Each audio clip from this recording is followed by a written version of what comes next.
ഒരു ബോധവൽക്കരണ പരിപാടിയിൽ അധ്യാപകൻ കുട്ടികളെ നിരയായി നിർത്തിക്കൊണ്ട് ഒരറ്റത്ത് നിന്ന വിദ്യാർത്ഥിയുടെ അരികിൽ ചെവിയിൽ കുറച്ച് വാചകങ്ങൾ ഉച്ചരിച്ചുകൊണ്ട് അവനോട് പറഞ്ഞു, ഞാൻ പറഞ്ഞ ഈ വാചകങ്ങൾ പിന്നിൽ നിന്ന നിന്റെ കൂട്ടുകാരനോട് പറയുക, അവനോട് നിന്റെ പിന്നിൽ ഉള്ള വ്യക്തിയോട് പറയാൻ പറയുക.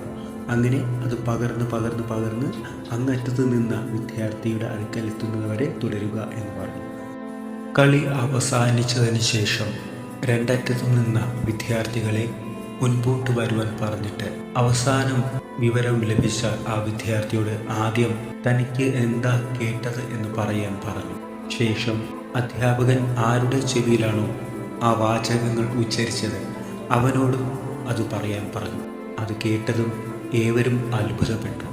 കാരണം തങ്ങൾ പറഞ്ഞതും ആ വിദ്യാർത്ഥി പറഞ്ഞതും തമ്മിൽ വളരെയേറെ വ്യത്യാസമുണ്ട്. വിവാഹ ജീവിതത്തിലും കൂട്ടുകാരുടെ ഇടയിലും ഈ പ്രശ്നം വളരെ രൂക്ഷമാണ്. തൻ്റെ കൂട്ടുകാരികളെക്കുറിച്ചോ ഭാര്യയെക്കുറിച്ചോ ഭർത്താവിനെക്കുറിച്ചോ എന്തിനേറെ നിങ്ങളുടെ വിശ്വാസങ്ങൾക്ക് വിള്ളലേൽക്കുന്ന രീതിയിൽ അവർ എന്തെങ്കിലും പറഞ്ഞാൽ ഒരിക്കലും വിശ്വസിക്കരുത്. കാരണം പകുതി മനസ്സിലാക്കുന്നതാണ് മുഴുവൻ ഗ്രഹിക്കാത്തതിനേക്കാൾ കൂടുതൽ അപകടം. അത് വളരെ രൂക്ഷമായ തകർച്ചയിലേക്ക് തന്നെ കൊണ്ടെത്തിക്കും.